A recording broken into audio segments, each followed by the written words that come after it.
मैं आप लोगों को एक महान पुरुष के बारे में बताने जा रहा हूँ। वह महान पुरुष अपने वंश और राजपूताने के मान मर्यादा को हमेशा ऊंचा और कायम रखे। भले ही जान की बाजी लगा दी, लेकिन इसे झुकने नहीं दिए। लेकिन इसे क्या किए कि झुकने नहीं दिए। और वह महान पुरुष महाराणा प्रताप थे। ये सुसोदिया वंश के एक राजपूत थे। इनका जन्म 1540 ईस्वी में हुआ था और इनके पिता का नाम राणा उदय सिंह और माता का नाम जयवंताबाई थे। और ये मतलब हमारे जिले जो मऊ है, यहाँ के एक लेखक हैं जो इनके बारे में पूरे वितरण किए हैं। जो पूरे एक हल्दी घाटी की जो युद्ध हुआ था 1576 ईस्वी में, उसे क्या किए हैं अपने लेखन के द्वारा उसे पूरा प्रस्तुत कर दिए।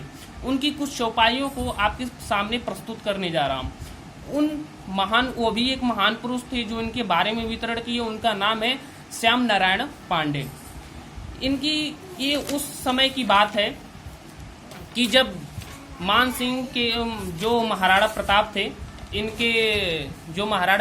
इनके जो चचेरे भाई मान सिंह थे। लेकिन मान सिंह बहुत एक सिंह थे, लेकिन वो राजपूत के नाम पर कलंक भी थे। ये उस समय की बात है कि मान सिंह जब कहीं राज्य से लौट रहा था और मतलब मेवाड़ के जो राजा राणा प्रताप थे, इनके दरबार में गया कि दरबार में जाते ही मतलब ये राणा प्रताप क्या किए कि उनका सेवा सत्कार किए, फिर बैठे तो भोजन वोजन करने बैठे। तो वहीं से क्या होता है कि मतलब महाराणा प्रताप न बैठकर भोजन न करते हैं, तो मान सिंह कहते हैं भाई आप भी बैठो। तो कहते हैं कि अरे तुर्क बकवास मत करो। क्या कहते हैं? अरे तुर्क बकवास मत करो, खाना है तो खाओ, दोने का ये शीतल जल है, पीना हो तो जाओ। लेकिन तो कहे कि ये जो बदने का ये शीतल जल है, पीना है तो जाओ। लेकिन यही बात क्या होता है, मान सिंह को लग जाता है। और जब ये बात क्या होती है, मान सिंह को लग जाता है, तो कहता है चलिए भाई साहब युद्ध के लिए तैयार हो जाइए। लेकिन इसलिए बात कहते हैं, और महाराणा प्रताप की यो क्या होता था कि अकबर के दरबार का एक सेनापति था। ये स्वीकार नहीं करते थे कि एक राजपूत होकर मतलब एक मुस्लिम शासक के दरबार में एक सेनापति है, जिसमें मान सिंह को अकबर के नौ रत्न थे उसमें से क्या होते थे, मान सिंह को माना जाता था। जैसे 9 रत्न आप जानते हैं, बीरबल भी थे उसमें, तानसेन भी थे और थे। लेकिन मैं यहाँ पर एक संक्षिप्त वितरण में आप लोगों को बताना चाहता हूँ कि क्या था। उस समय की बात है कि जब वो क्या होता है, युद्ध आक्रमण मतलब स्टार्ट हो जाता है। उस समय इनके प्रिय एक घोड़ा रहता है राणा प्रताप का, जो जिसका नाम रहता है चेतक। और बहुत ये क्या करता है, बहुत साहसी भी रहता है। और मतलब और घोड़े के पास इतना बल नहीं था कि वो राणा प्रताप की इतने भारी शरीर और उतने कवच और भावले को लेकर सह पाए। मतलब उनका भाला जो 1 मन का 40 केजी का था, जो उनका कवच ये वो 1 कुंटल का पहनते थे। और सोच लीजिए आपको उनका वजन कितना होगा। लेकिन उस समय की बात जब युद्ध छिड़ जाती है मान सिंह और मतलब महाराणा प्रताप के बारे में, तो उस समय चेतक जो श्याम नारायण पांडे हैं, वो चेतक पर थोड़ी सी वितरण लिखे हैं।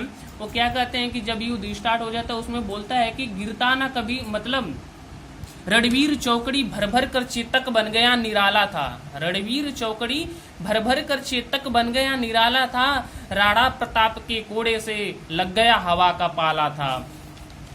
फिर उसके बाद कहते हैं गिरता न कभी चेतक तन पर, कहते हैं गिरता न कभी चेतक तन पर, राणा प्रताप का कोड़ा था, वह दौड़ रहा रिमस्तक पर, वो आसमान पर घोड़ा था। है यही रहा अब वहां नहीं, है यही रहा अब वहां नहीं, किस अरिमस्तक पर कहा नहीं, बढ़ते नदसा वो लहर गया, फिर गया गया फिर ठहर गया। इतना वो ऐसे चलता था कि मतलब हवाओं में ऐसे उड़ता था राणा प्रताप की ऐसे उनकी शरीर को लेकर। फिर वही कहा गया है कि राणा की पुतली फिरी नहीं। इतना होता था कि मतलब राणा प्रताप जो इशारा करते थे, अभी वही कह रहा है कि राणा की पुतली फिरी नहीं, तब तक चेतक मुड़ जाता था। तब तक उनकी इशारों पे क्या करता था, चेतक मुड़ जाता था। और आगे जैसे मतलब मान सिंह का जो इंसल्ट हुआ, मतलब बेइज्जती अपमानित हुआ, वो सोचे कि मेरा भाई अपमानित कर दिया, कहाँ से स्टार्टिंग हुआ। वो बताएं कि राणा द्वारा मान सिंह का राणा द्वारा मान सिंह का यह जो मानहरण था, मतलब ये मानहरण का मतलब वो जो अपमानित वो लगा था उसको, मानहरण था हल्दी घाटी होने का यही मुख्य कारण था। फिर उसके बाद ये कहते हैं जब क्या होता है कि मतलब एक बार महाराणा प्रताप उस युद्ध में मतलब पराजित हो जाते हैं और मतलब रणभूमि छोड़कर नहीं जाने वाले होते हैं, तो उनके जो एक मित्र होते हैं भामाशाह कहते हैं कि महाराज अब हमारी सेना खत्म हो चुकी है, आपकी जान आवश्यक है, यदि आप रहेंगे तो युद्ध फिर से जारी की जा सकती है।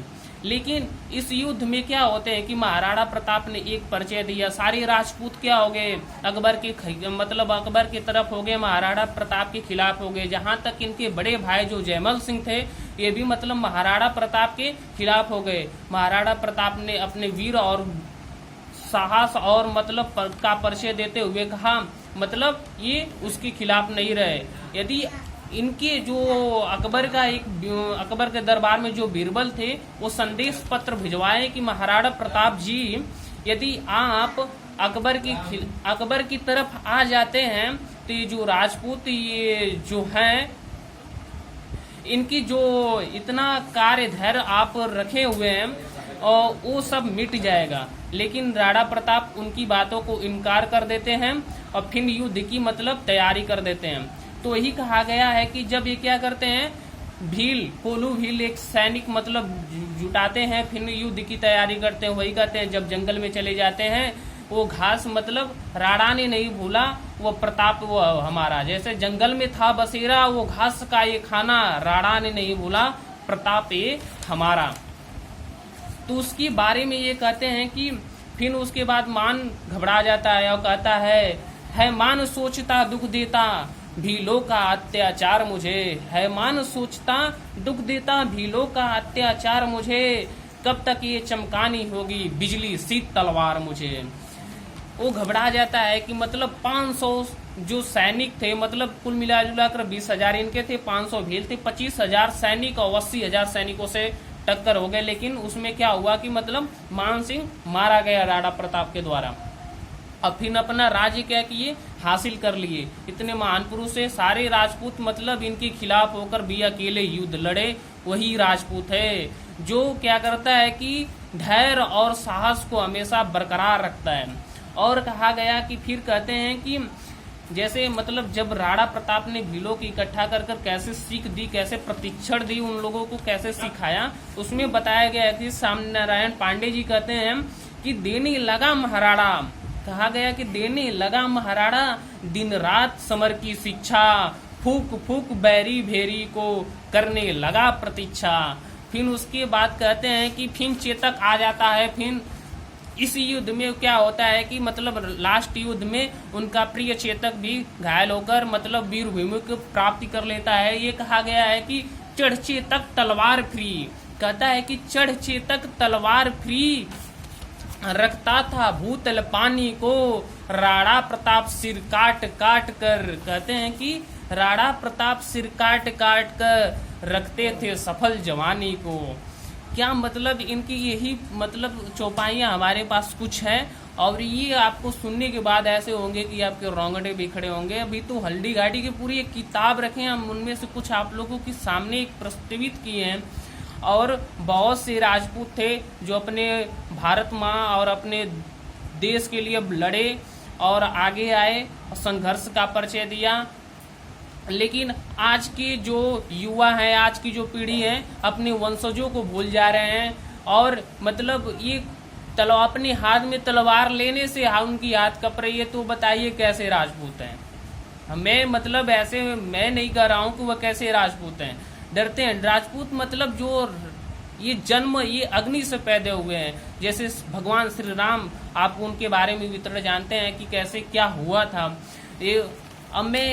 ये प्राचीन से लेकर मेडुवल तक और क्या होते हैं सबसे बड़ी ये मतलब राजपूतों में कमी थी कि इनमें यूनिटी नहीं थी, एकता नहीं थी। यदि एकता रहती तो ये मेडुवल और जो ये मॉडर्न जो 500 तक हमारा जो देश गुलाम था ये नहीं होता।